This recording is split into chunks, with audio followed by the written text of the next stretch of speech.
kita semua dan keluarga kita semua, keturunan kita semua, dan seluruh jamaah Lajnah Al-Masyayikh.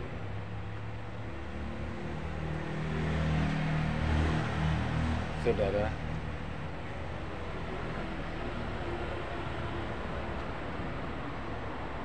di dalam menekuni dunia tasawuf,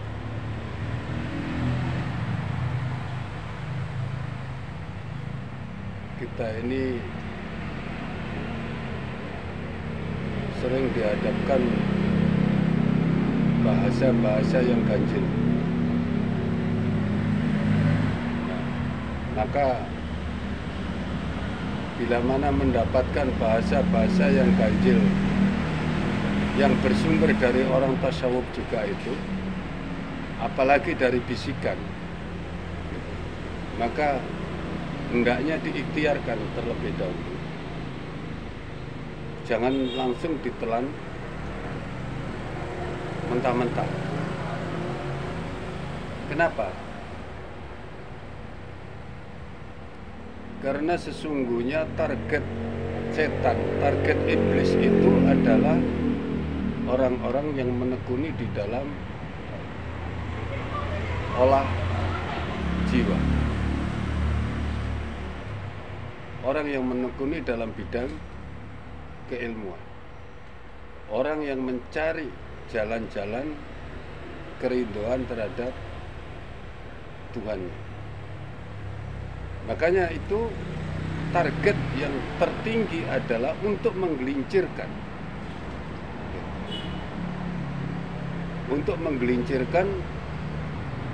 orang-orang yang di dalam kehidupannya itu berhimpun bersama orang-orang yang menuntut ilmu. Maka dari itu betapa penting kita ini untuk selalu olah jiwa, untuk selalu mencari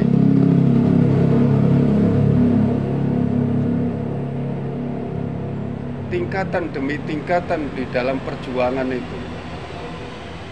Seandainya hari ini saya mendapatkan begini, setelah ini apa? Setelah ini apalagi, setelah ini apalagi. Nah, alhamdulillah pelajaran tentang Ma'rifatul Insan kemarin sudah selesai ya. Puncak daripada Ma'rifatul Insan itu adalah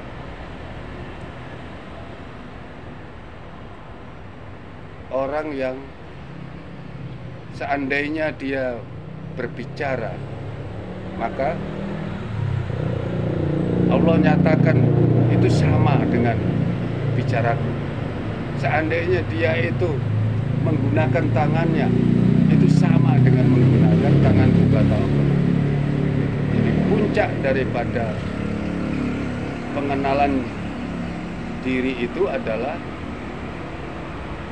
orang yang sampai dalam tingkatan itu dengan sadar.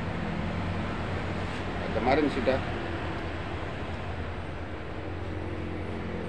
paripurna. Nah, tinggal nanti di atasnya itu masih ada, gitu. Tapi bukan pelajaran, gitu. Itu bukan pelajaran, gitu. Tapi pencapaian, gitu. Pencapaiannya itu bisa di atas daripada tingkatan-tingkatan itu. Tapi yang nyata adalah seperti yang saya sampaikan tadi. Ya mari kita awali mengenali perintah-perintahnya Allah, sehingga kita sadar bahwa kehidupan ini ada yang menghidupkan dan mengendaki. Ada yang mengendaki apa dan kemana arti daripada tujuan kehidupan itu. Itulah pelajaran tentang ma'rifatul insan yang disadari sampai pada tingkatan itu. Adapun di atasnya tadi saya katakan adalah semua itu sudah di luar kesadaran. Di luar kesadaran itu seandainya itu dikatakan, dilisankan, maka akan jadi fitnah. Sebagaimana Sayyidina Ali, sebagaimana Al-Halak, sebagaimana Siti Jenar dan lain-lain. Itu seandainya mau dilisankan atau diajarkan, karena itu bukan, itu adalah yang sifatnya pengenalan diri, yang sifatnya rahasia. Karena itu bukan untuk diajarkan. Allah itu sudah mengajarkan bahwa sesungguhnya roh, Rasul itu mengatakan, disuruh mengatakan kepada umatnya, sesungguhnya roh itu adalah urusan Tuhan. Maka aku tidak diberikan pengetahuan tentang roh itu melainkan sedikit. Nah, maka yang sedikit ini kemarin ini yang sudah kita pelajari. Hakikat roh tadi sudah saya katakan bahwa roh itu tidak mati. Karena hakikatnya roh itu adalah sama dengan pemilik. Hakikatnya roh itu adalah sama dengan pemilik. Sehingga dia tidak tersentuh oleh kematian. Karena pemiliknya adalah kekal. Dialah awal dari segala sesuatu dan dialah akhir dari segala sesuatu. Sehingga tidak tersentuh kematian. Nah, sekarang kita mundur sedikit. Mundur sedikit. Gitu.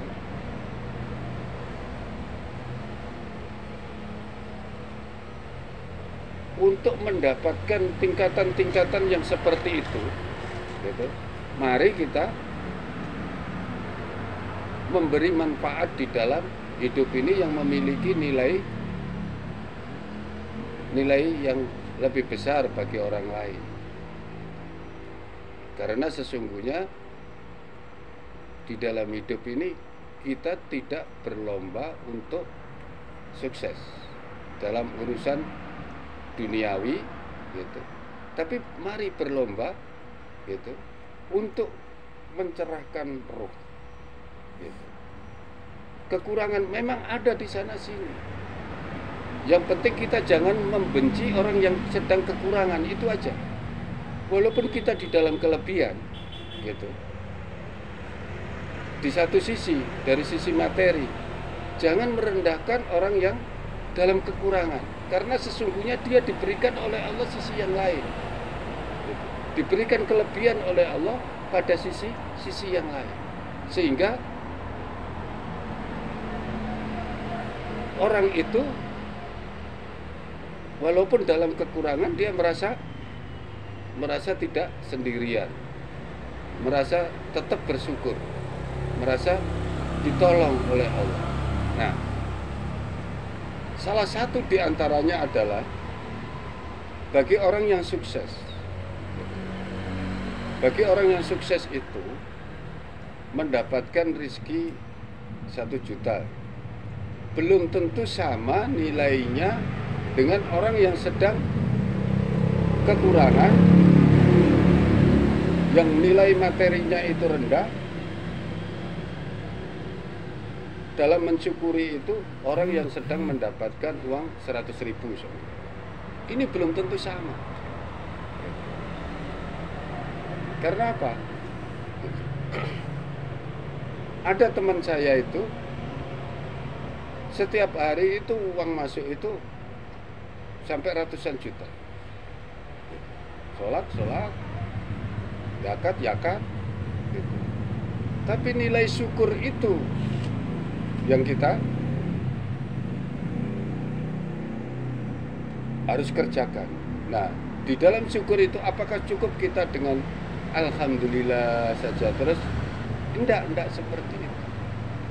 Berulang kali saya mengatakan bahwa dalam syukur itu adalah apa yang bisa kita lakukan untuk meringankan beban-beban atau menolong kepada orang yang dalam kesulitan atau dalam kekurangan.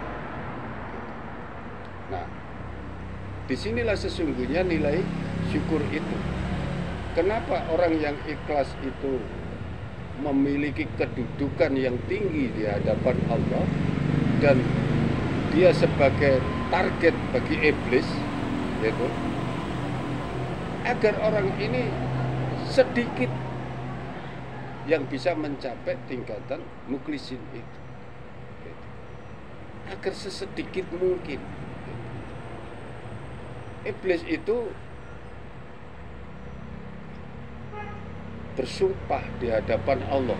Nah ini, iblis itu bersumpah di hadapan Allah.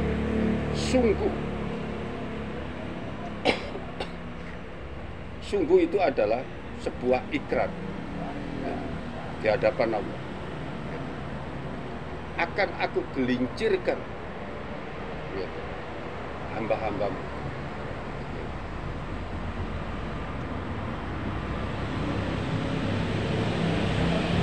Karena engkau telah mengutuk aku. Jadi Allah kok ditantang. Terus Allah menjawab. Allah menjawab itu, silakan. Engkau gelincirkan, tapi sungguh engkau tidak akan mampu untuk menggelincirkan hamba-hambaku yang ikhlas, mukhlis. Artinya, gitu. Mukhlis ini harus kita kenali. Yang dimaksud mukhlisin itu apa? Dalam segala hal, dalam segala aspek kehidupan. Mukhlis ini yang kayak apa? Gitu.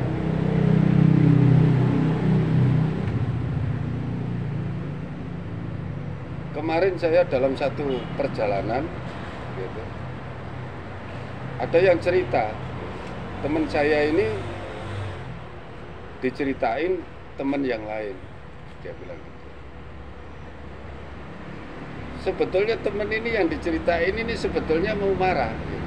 Karena apa? Dia menceritakan temannya yang lain itu sedang memfitnah dia, menghujat dia, gitu. Menghujat dia. Saya ceritakan, sampean itu kemarin itu diceritain begini. Gitu. Sampean itu dibilang begini. Terus orang yang dikabarin itu belum menjawab, terus saya menjawab duluan. Alhamdulillah. Kalau orang yang bersama dengan saya ini difitnah orang seperti itu, saya yang mengucapkan alhamdulillah dulu. Loh kok bisa?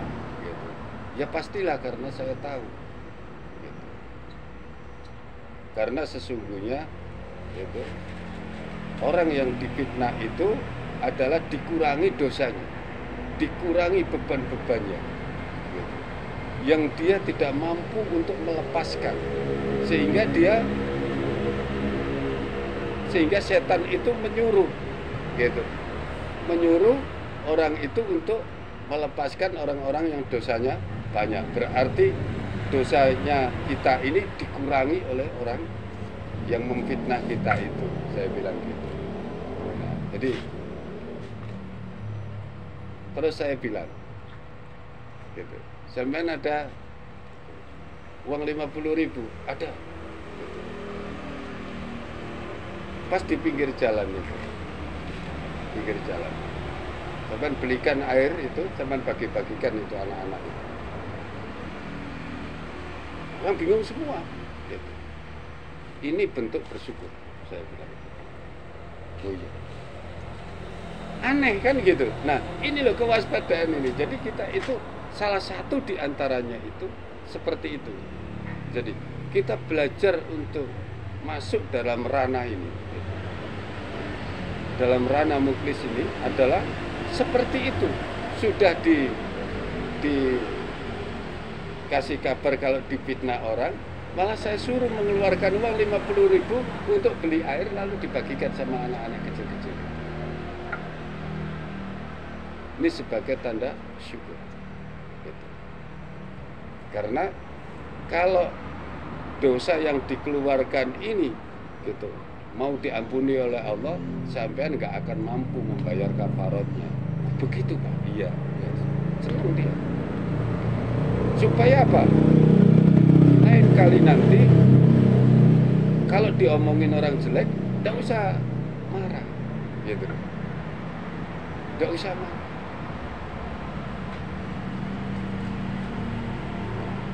Karena dia bukan orang tasawuf, jadi dia tidak bertanya bagaimana urusannya, bagaimana jalan ceritanya, kayak apa kok bisa seperti ini. Dia tidak bertanya. Gitu. Nah, bagi yang sudah tahu ya oke lah, itu tidak perlu ditanyakan. Tapi orang yang belum tahu itu harus tanya. Gitu. Nah, banyak hal. Gitu. Berapa kali gitu dalam satu perjalanan gitu.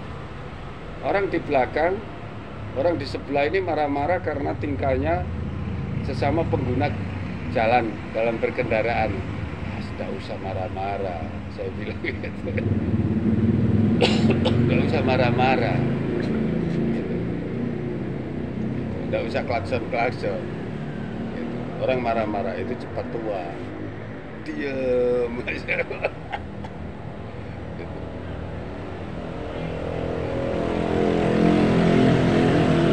Kalau mau jalan lebih cepat, bisa lebih cepat, bilang saja sama saya mau jalan lebih cepat. Oh iya. Berapa kali kemarin itu ada perjalanan ke Sentani satu kali, dengan ke Koya satu kali seperti itu. Gak usah marah. Kalau mau lebih cepat, mobil sama dengan ini kemarin itu, yang ke Koya itu, tapi warnanya putih, serius. Gitu. Terus. Ini apa? Ini Terias apa? Iya. Terias. Ini mobilmu yang baru ya? Iya. Nah, jadi begitu lepas dari jembatan, wes ke sana itu 140. Bapak dia baru 140. Jadi sudah begini nih. Mau cepat katanya. Iya, tapi tidak usah begitu.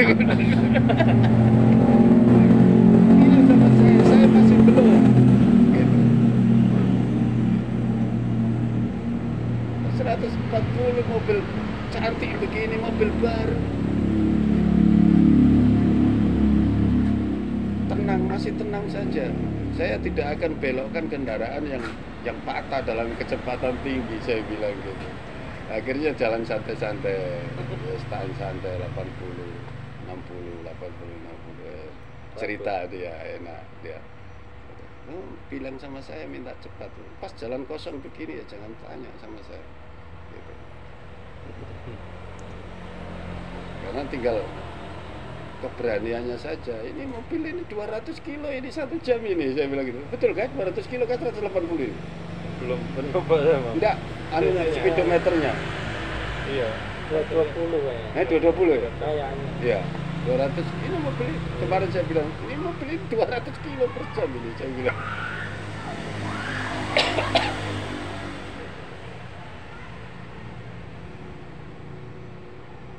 Jadi bagaimana kita itu bisa mengikhlaskan setiap kejadian yang kita alami itu, mengikhlaskan gitu. Karena sesungguhnya taruhlah orang salah di hadapan kita, orang salah di hadapan kita, kita yakin gitu. Allah itu mengetahui gitu. Kondisi kita ini loh, Allah itu melihat gitu. Karena hakikatnya kalau kita melihat dengan indera rohani gitu, tidak ada yang perlu marah gitu. Tidak ada yang perlu marah gitu. permasalahan bagaimanapun itu tidak ada yang perlu marah.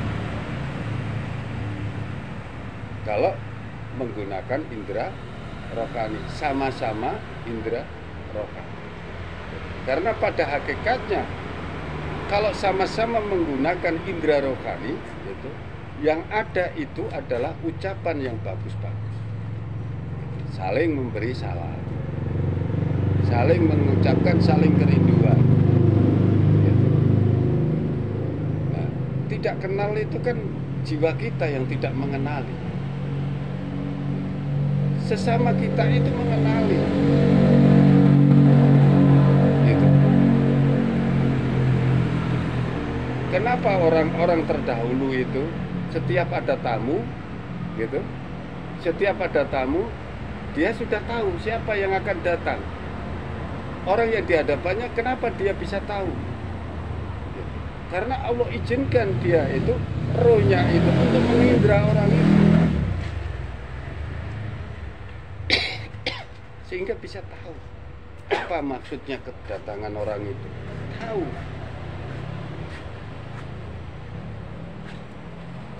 Nah, kita ini masih diperbudak oleh jiwa-jiwa kita semua. Kita belum bisa menundukkan, gitu. Sebagaimana yang dibilang itu bahwa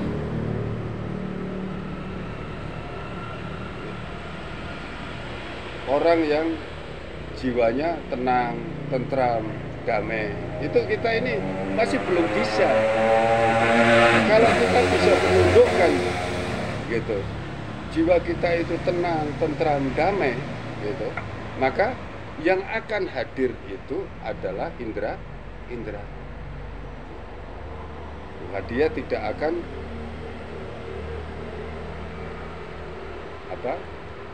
tidak ada rasa takut dan tidak pula bersedih hati. Itu sifat-sifat orang yang jiwanya sudah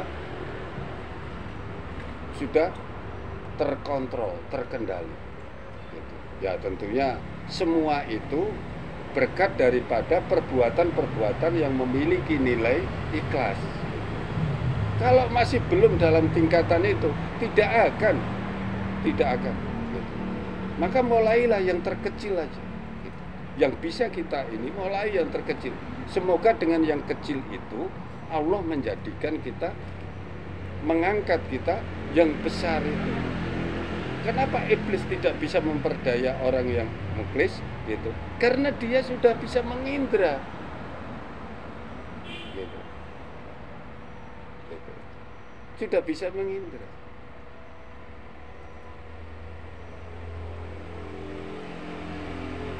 Di sini sesungguhnya, gitu, betapa banyak riwayat-riwayat, gitu. Kalau saya sering mendengar atau membaca riwayatnya para wali-wali itu, jadi ini ada wali didatangi wali, gitu, didatangi wali.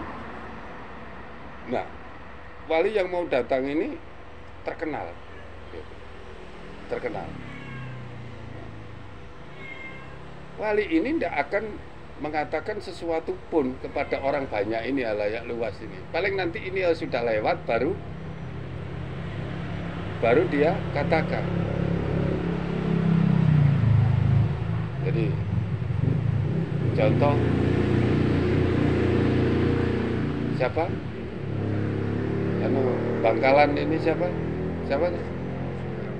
Ya, gitu. Sekona Kolil, Bangkalan itu. Dia bilang, gitu, ini ada tamu ini yang mau datang, hujan deras, becek jalannya. Siapa yang mau gendong? Enggak cerita. Ya, ternyata yang gendong siapa? Ada anak pemuda ini yang tukang sapu-sapu tadinya, habis bersih-bersihin, gitu. Langsung ditawarin, gitu. Ya. Itu ada tamu di sana, kita ke sana. Digendong, orang itu digendong masuk. Nah, di dalam digendong itu, nah, tamunya Khidir, gitu loh. Tamunya Khidir. Nah, orang gendong Khidir ini kan pasti barokah. Gitu. Kita mimpi saja ketemu itu sudah makom. Ini ketemu nyata, gitu. Nah, kayak apa barokahnya? Nah, inilah pentingnya. Gitu. Pentingnya.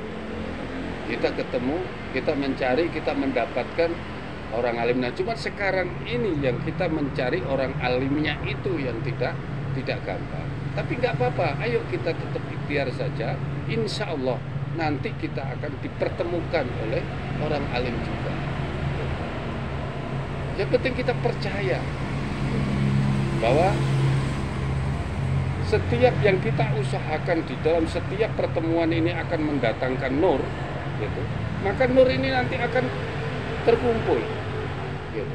Nah, nur yang sudah terkumpul ini, gitu, ini nanti akan mengundang orang-orang yang memiliki nur lebih besar, gitu. Tujuannya apa? Tujuannya supaya menguatkan orang yang belajar ini, yang lagi mengumpulkan nur ini. Mereka ini kan sudah ibarat nurnya ini bludak, ini harus ditaruh-taruh pada siapa yang mau, kan gitu. Pada siapa yang mau. Termasuk datang di tempat mimpi, dalam mimpi pun itu termasuk adalah dia memberikan nur. Nur itu dijadikan sebagai jaminan untuk orang itu, dijamin.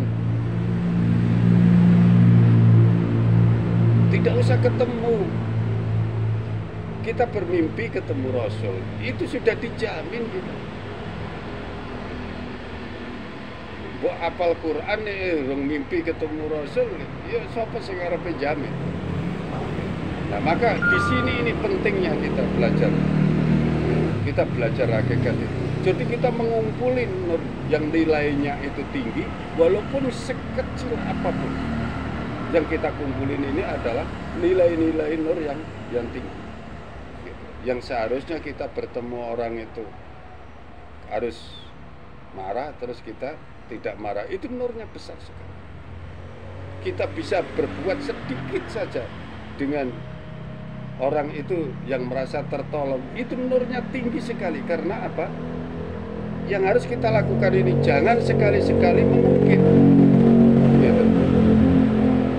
Kita umpamakan laksana kita meludah gitu. Itulah namanya ikhlas, itu seperti itu. Kita meludah itu kita sudah tidak ingin lagi melihat ludah itu. Masa kita mau jilati lagi? Nggak mungkin. Jadi, makanya Allah itu membuat satu instrumen gitu. Walaupun memberi hadiah itu banyak gitu, atau sedekah banyak gitu, tapi diungkit-ungkit gitu, disebut-sebut gitu. Walaupun sedikit gitu, tapi dia ikhlas. Ini loh, Allah itu lebih mengutamakan yang sedikit tadi, tapi yang ikhlas itu. Ini yang memiliki kirat itu tinggi, yang bisa memanggil kekuatan-kekuatan sehingga pada saat iblis itu mau menggelincirkan kita, ada yang membackup. Karena nur perbuatan yang ikhlas ini gitu, itu yang bisa melawan kekuatan iblis gitu. Gitu. Makanya silakan engkau gelincirkan hambaku gitu. Tapi sungguh engkau tidak akan mampu menggelincirkan hambaku yang mukhlis ya. Maka sekecil apapun nggak apa-apa gitu. Tidak harus banyak kita berbuat, tidak harus kita mempertaruhkan semua, tidak harus seperti itu ya. Keikhlasan itu, mukhlis itu yang harus dikumpulin. Nah, walaupun sekecil-kecilnya perbuatan itu ada seperti itu. Nah, ibaratnya begini lagi, seumpama di dalam Al-Quran itu dijelaskan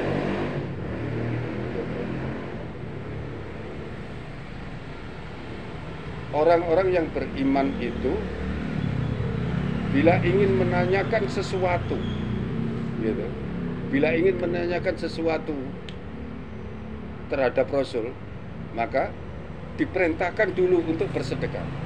Seberapapun. Ini apa sesungguhnya? Gitu. Ini mendidik kita di dalam urusan tentang muklis. Gitu. Kita berharap yang lebih besar, ini hanya pancingan. Sesungguhnya perbuatan yang seperti itu bisa memancing keriduan Rasul. Nah, keriduan Rasul ini jaminan. Keriduan Rasul ini jaminan. Apakah Rasul nggak tahu kalau kita itu melakukan? Nggak usah cerita juga Rasul tahu.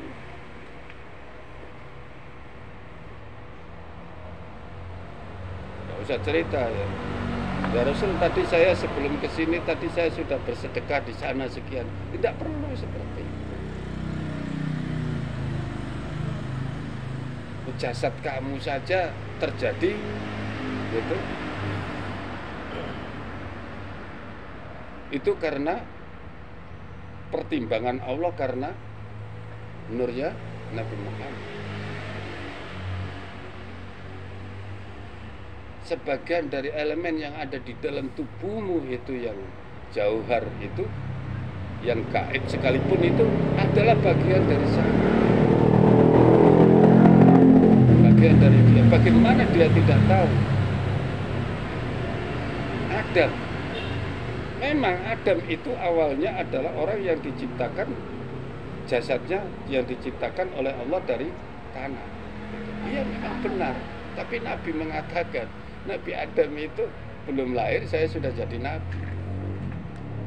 Ya, bisa dibayangkan itu.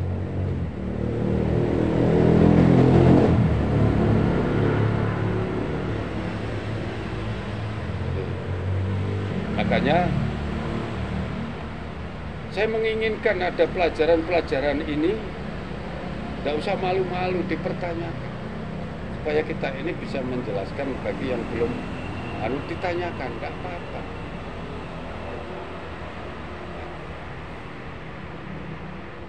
Begitu juga di dalam ibadah.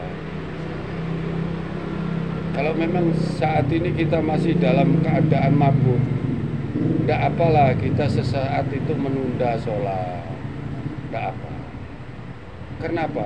Untuk mencari nilai keikhlasan di dalam menyembah Allah itu. Allah itu tahu. Allah itu tahu.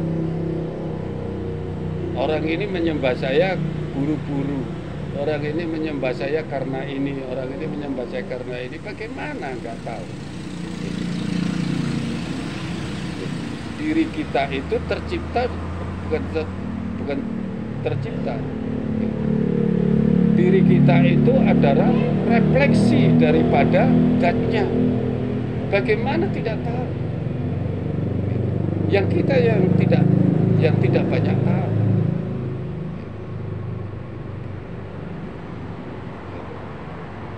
Kita yang tidak banyak tahu. Diri kita itu adalah refleksi daripada zat kita. Nah, makanya pada saat ditanya, hakikat itu adalah kalau hambaku bertanya kepadamu tentang roh, tentang aku, maka katakan bahwa aku dekat. Aku lebih dekat daripada urat yang ada di lehernya. Di dalam lagunya Imam Awal mengatakan bahwa berarti menyatu. Karena berdasarkan dari Al-Quran itu. Yang satu ayat menjelaskan aku lebih dekat daripada urat leher, yang satu gitu, Allah bersemayam di atas arsnya. Nah sekarang yang jadi permasalahan gitu, arsnya itu yang mana? Tidak ada penjelasan di dalam Al-Quran. Ars Allah itu di mana? Tidak ada. Ars ada. Tapi ars Allah itu di mana? Tidak dijelaskan. Allah bersemayam di atas arsnya. Artinya tidak diajarkan, tidak diketahui, tidak dijelaskan sama sekali oleh Allah. ya wis pegangan aja dengan ilmu yakin gitu bahwa Allah itu bersemayam di atas arsy-Nya.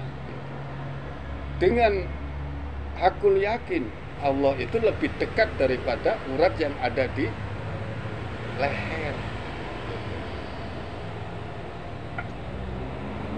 Tidak bisa kita mau memaksakan orang gitu. Allah itu ada di mana-mana. Artinya kalau di mana-mana ada berarti banyak. Itu tidak bisa dikatakan begitu. Kalau Allah itu meliputi segala sesuatu, ya.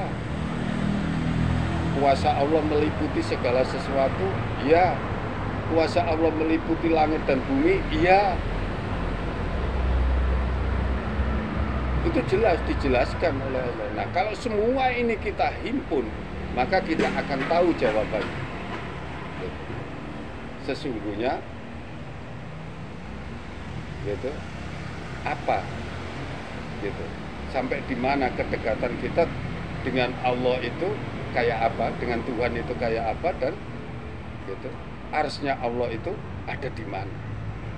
Maka ini harus dicermati betul, dikumpulkan semua gitu, dihimpun gitu.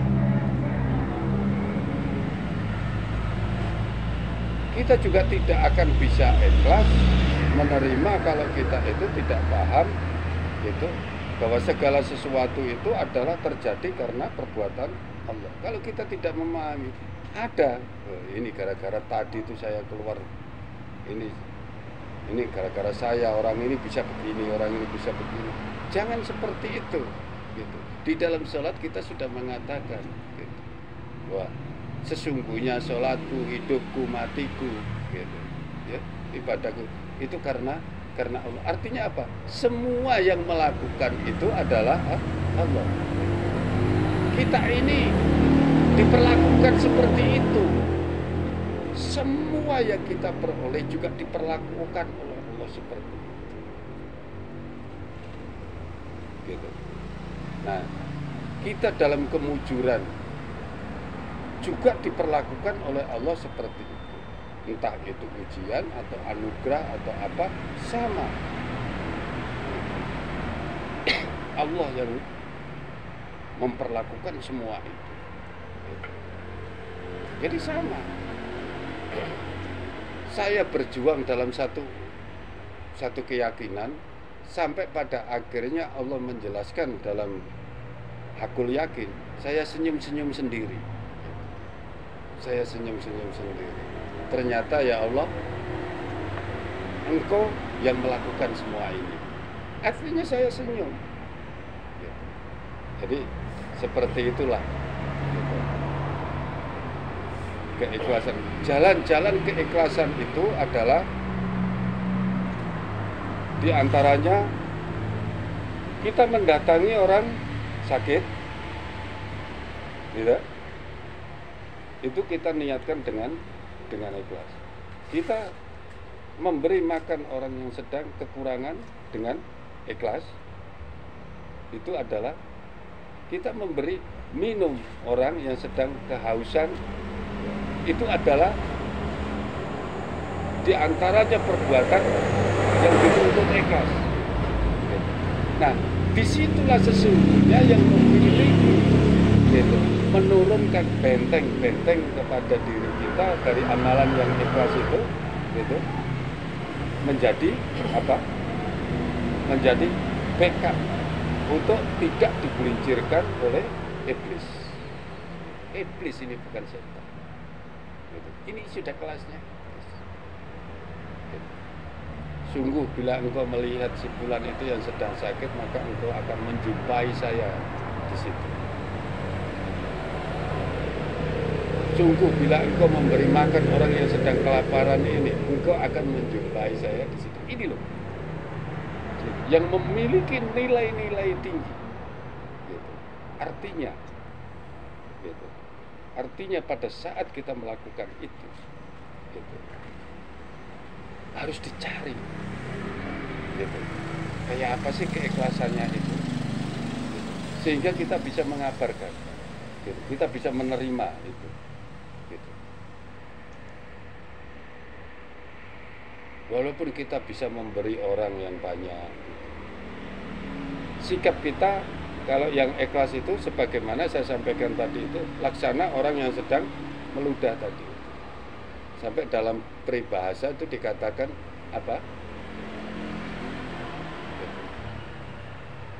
Orang kok ludah sudah dibuang kok dijilat lagi. Artinya itu adalah kalau kita menceritakan amalan kita kepada orang lain, gitu, kita ungkit-ungkit itu adalah laksana menjilat ludah yang sudah dibuang. Setan itu paling nggak senang, apalagi iblis sudah tahu itu musuhnya. Nah, dari perbuatan-perbuatan itu, gitu, orang-orang yang sakit, orang yang haus, orang yang lapar, orang yang sedang kesusahan, orang yang sedang itu buatlah senang sesaat itu dengan keikhlasan. Entah itu dengan air segelas atau apa, gitu, dengan keikhlasan. Saya pernah malu. Satu kali saya dari rumah sini ke Besok, saya persiapkan, saya bawa minuman banyak. Karena setiap saat itu di jalan itu ada orang yang bawa kayu, ada orang yang jalan di pinggir jalan ini, jalan kaki ini. Dalam perjalanan itu, gitu. Dalam perjalanan itu tidak saya jumpai satu. Bolak-balik ini loh, saya tidak menjumpai orang yang seperti itu. Saya ingin, gitu. Saya ingin memberikan itu, gitu. Nanti pas ketemu saya ingin memberikan itu, gitu. Ternyata apa? Gitu. Jawabannya, ya Allah, saya itu ingin punya nilai seperti ini dengan makhlukmu, gitu. Tapi kenapa ini tidak terrealisasi, gitu? Tidak ada. Orang di pinggir jalan itu tidak ada. Saya malu sendiri, gitu. Jawabannya apa? Itu kan karena keinginan. Seperti itu. Jadi ternyata kita memberi itu juga kita dipertemukan dengan orang yang diinginkan oleh Allah. Yang memiliki nilai itu adalah orang yang dipertemukan dengan keinginan Allah. Saya pernah bawa pakaian masih bagus-bagus ini, gitu. Ya rencana nanti di jalan ini orang yang nggak pakai baju itu mau saya kasih. Tidak ada, satu kali jalan ke sana nggak ada. Akhirnya sampai di sana tak berukkan nggone Pak D. Gitu. Kalau ada yang bisa pakai ke sana ya pakai. Gitu. Tapi bukan tujuan saya itu. Tujuan saya ini orang yang di pinggir jalan ini. Niatan saya ini orang di pinggir jalan. Ternyata Allah menghendaki, ya sudah tinggal sana. Sisa dari sumbangan orang pas banjir Doyo itu juga begitu. Tidak ada.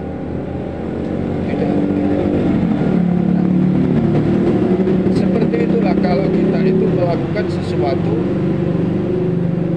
itu yang berdasarkan keinginan kita. Tapi yang memiliki nilai tinggi itu pada saat Allah itu mempertemukan. Nah, ini pada saat Allah itu mempertemukan orang ini sedang haus, orang ini sedang kelaparan, orang ini sedang sakit, orang ini yang sedang butuh dibantu, butuh disantuni. Jadi Allah lah yang akan mendatangkan jalan-jalan itu. Jadi bukan kita yang berkehendak. Ternyata Allah yang mendatangkan. Allah akan memberi kita amalan yang baik, gitu. Allah yang mendatangkan kepada kita. Nah, kebanyakan orang yang datang di sekitar kita, di mana kita ada itu, gitu. Ternyata kita tidak siap untuk itu, gitu. Karena kita sedang tidak tujuan itu. Gitu. Ya ini. Jadi jalan-jalan amalan ikhlas itu adalah seperti itu. Allah yang mendatangkan orang itu. Kita juga boleh kalau kita mau kita, Dek, persiapan, ayo bawa nasi 50 bungkus, kita makan sama-sama dengan anak-anak santri di sana. Itu boleh-boleh saja. Itu juga ada nilainya tinggi. Kalau memang bisa menembus di situ juga bisa. Artinya itu sudah ada tempatnya. Tapi biasanya yang memiliki nilai-nilai tinggi itu adalah penuh dengan ujian. Pernah saya itu ada orang tua gitu, datang ke sini. Saya melihat, anak, Bapak mau minta tolong. Iya, Bapak mau minta tolong. Mungkin anak bisa bantu saya uang 5.000. Bapak dari mana? Bapak tadi jalan kaki dari Polimak. Bapak mau tunggu taksi di sini, nanti supaya Bapak bisa sampai ke AB, nanti di AB, sampai di AB lah. Bapak mau kemana? Bapak mau ke Sentani. Ya nggak cukup Bapak, 5.000 gitu. Memang taksi waktu itu 5.000. Saya punyanya itu uang cuma 20-20-nya itu. Saya kasihkan semua. Saya kasihkan. Anak 5.000 saja, saya butuh hanya untuk enggak, saya enggak ada uang 5.000-an juga. Dan lagi Bapak tidak cukup kalau sampai di Sentani. Nanti kan kita bisa anu lagi. Tidak, Bapak terima saja. Nah, yang seperti itu loh. Gitu. Kalau saya punya uang 5.000-an mungkin saya kasih 5.000. Gitu. Karena saya nggak punyanya cuma satu lembar-lembarnya itu, saya kasihkan semua. Ada apa tulisan yang terpampang pada saat saya datang di Sunan Derajat gitu.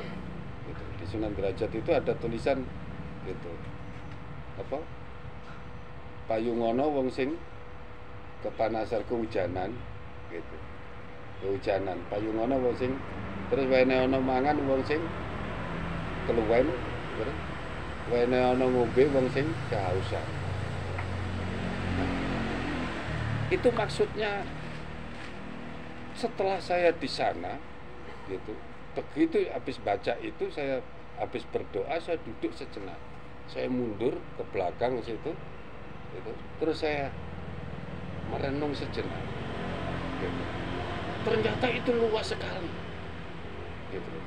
Yang dimaksud oleh Sunan itu bukan cuman yang dimaksud itu orang yang sedang kepanasan, itu bukan cuman orang yang sedang berjalan kena teriknya sinar matahari saja, payungono wong sing kepanasan itu. Maksudnya bukan itu.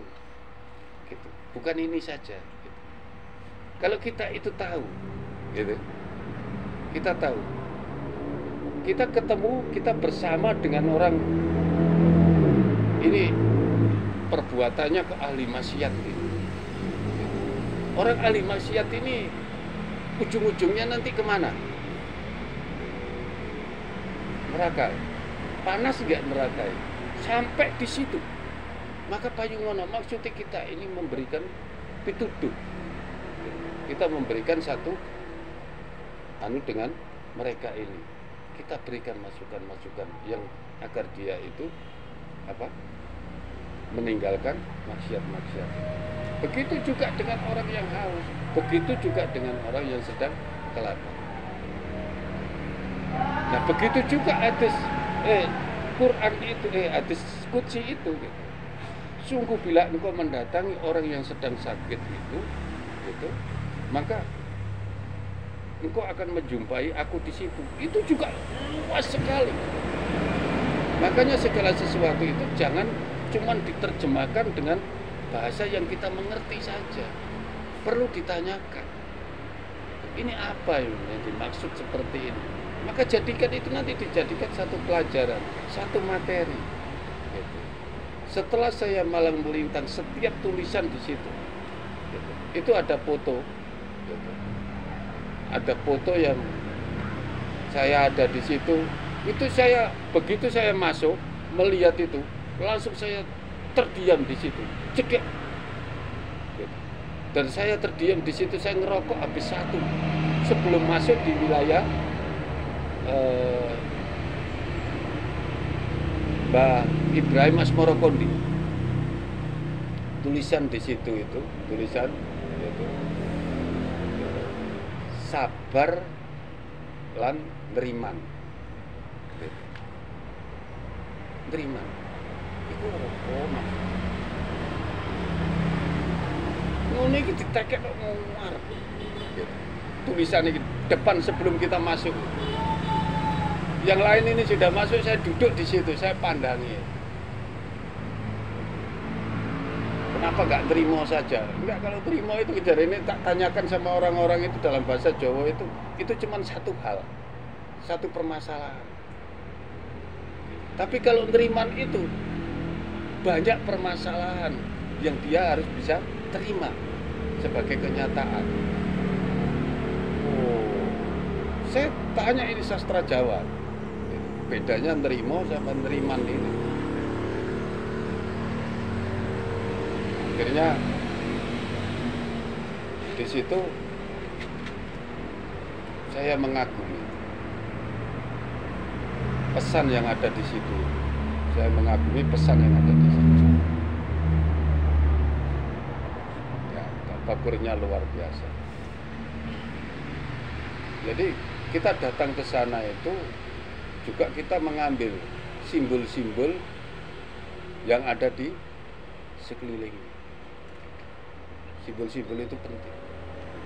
Apa sesungguhnya dan ditafakurkan. Apa sesungguhnya ditafakurkan. Kita melatih. Imam, saya lihat kalimat ini, baik itu di Al-Quran, kalau bisa di Al-Quran dan hadis.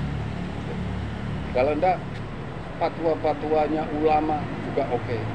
Para sahabat atau wali-wali Allah atau alim-alim billah, orang terdahulu gitu, itu oke.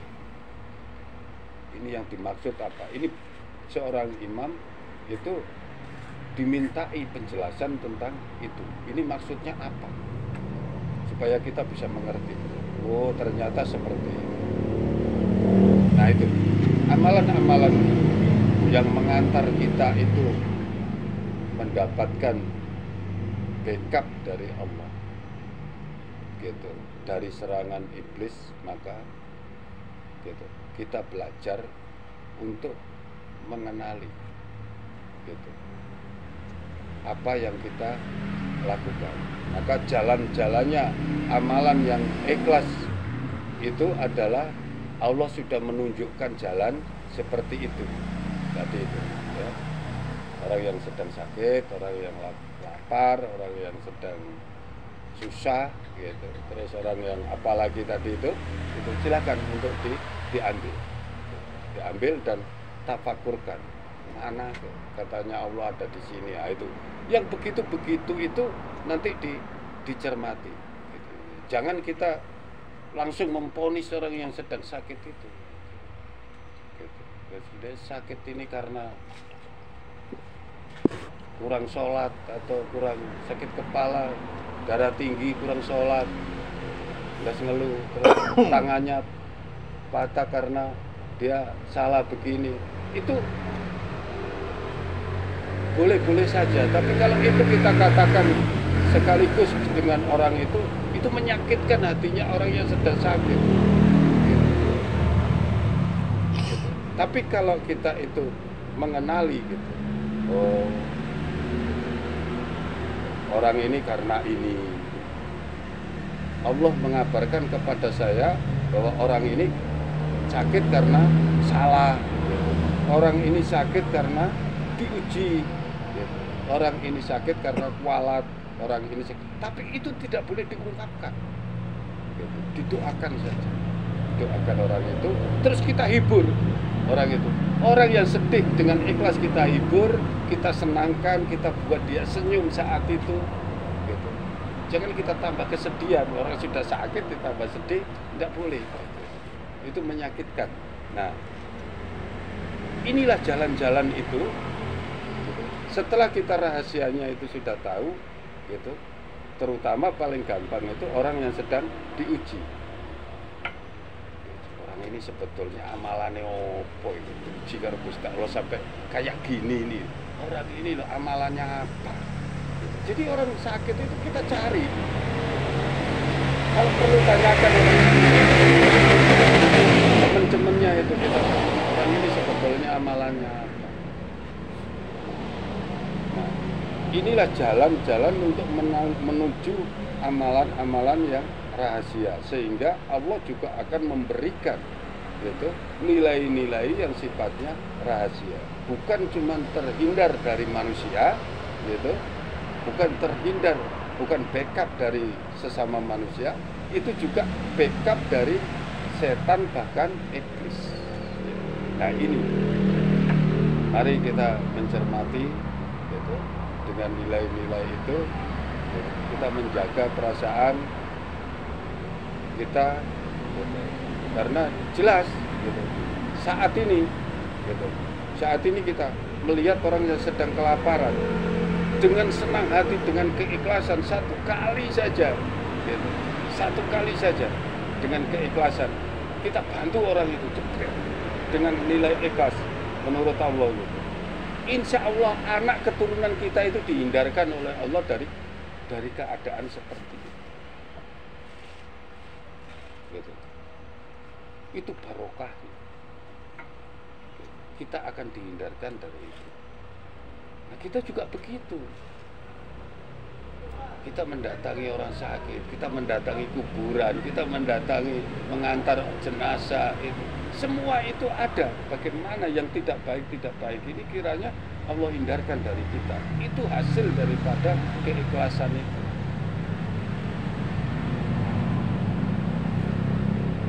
Makanya sampai nilai tinggi seperti itu, kuncinya itu ada di dalam pemikiran kita, dalam omongan kita sendiri,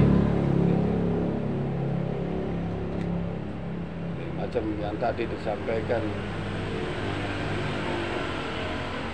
Mas Pangat, yang saya sampaikan tadi itu hal-hal yang seharusnya tidak boleh dikatakan.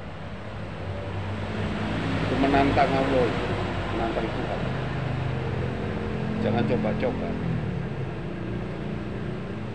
Yang seperti itu. Nah, akhirnya secara kebiasaan, hari bertambah hari, bulan bertambah bulan, tahun bertambah tahun, maka nanti kita itu akan terlatih dengan amalan-amalan seperti itu. Begitu tersentuh, maka lakukan apa yang bisa dilakukan. Bisanya cuman ini, ya cuman itu gitu. Karena bisa jadi ujian itu didatangkan itu dengan orang yang secara nyata tidak kita kenal gitu. Nah, kalau mana orang ini tidak kita kenal itu, terus kita ini menyikapi, ini kan orang tidak kenal gitu. Nah, nanti akhirnya akan jadi penyesalan seperti yang saya bilang tadi, Syekhona Khalil tadi itu gitu. Ternyata yang siap untuk menggendong Nabi Khidir adalah Mbah Hasyim Asy'ari. Mbah Hasyim Asy'ari itulah yang siap untuk menggendong itu. Dan tidak ada yang diketahui setelah dia sudah pulang gitu. Yang menunggu di situ kalau mau ada tamu agung itu, tidak ada yang tahu tamu agung sudah. Jadi banyak cerita-cerita seperti itu. Dia datang kepada kita dengan menunjukkan bukti-bukti secara nyata itu tidak kita kenali. Nah, pas datang ada orang kehausan di bawah pohon gitu. Nah, yang begitu itu kadang-kadang pokoknya dengan ikhlas, nggak usah ini jangan sampai orang alim atau apa, nggak usah pikir itu. Pikir aja ini makhluknya Allah lagi sedang butuh bantuan. Itu aja pikir. Maka akan terlatih kita untuk mengamalkan sesuatu dengan keikhlasan. Jadi tidak ada pamrih, tidak ada keinginan Walaupun kita itu memiliki banyak, tapi amalan itu karena keinginan kita, gitu. Belum tentu Allah kehendaki itu sebagai amalan. Tadi sudah saya katakan, bawa minuman, nggak ada orang di pinggir jalan. Ini terang, panas, nggak ada. Bawa pakaian, nggak ada orang di pinggir jalan yang nggak pakai baju. Gitu. Padahal biasa itu ya banyak. Mari kita mencermati tanda-tanda yang ada di sekeliling kita dari perbuatan-perbuatan yang kita sering jumpai, peristiwa-peristiwa yang sering kita jumpai. Gitu. Dulu di Sekelen itu ada orang yang biasa pakai songkok begini dulu.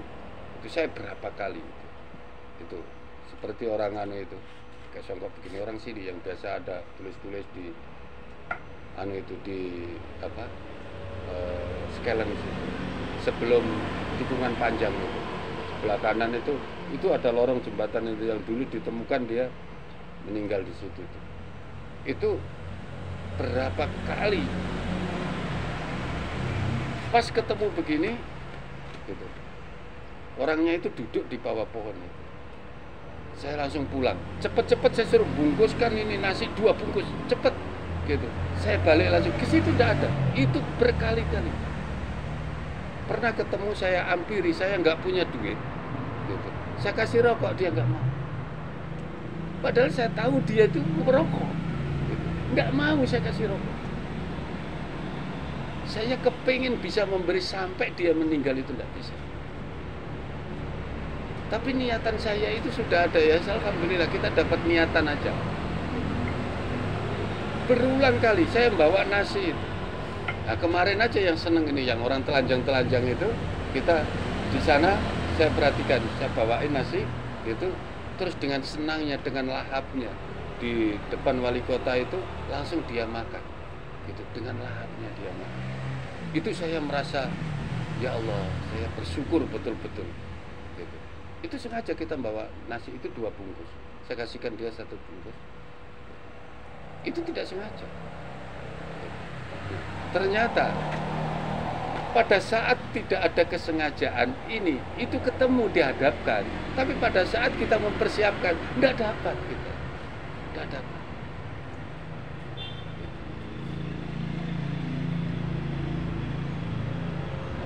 Kita harus mencermati nilai-nilai gitu yang paling gampang kita lakukan.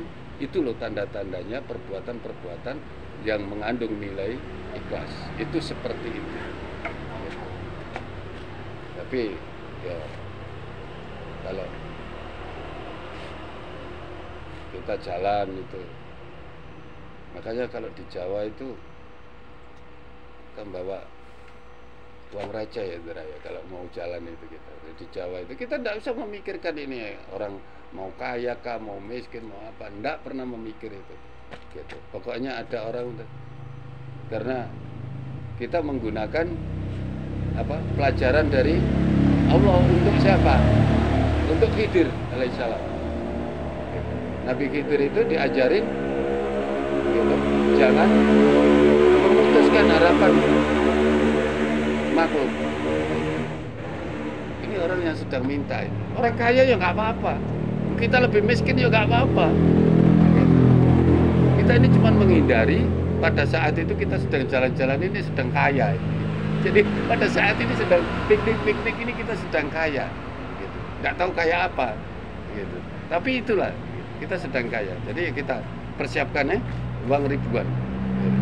Uang ribuan. Habis 1000-an. Habis 5.000-an. Gitu.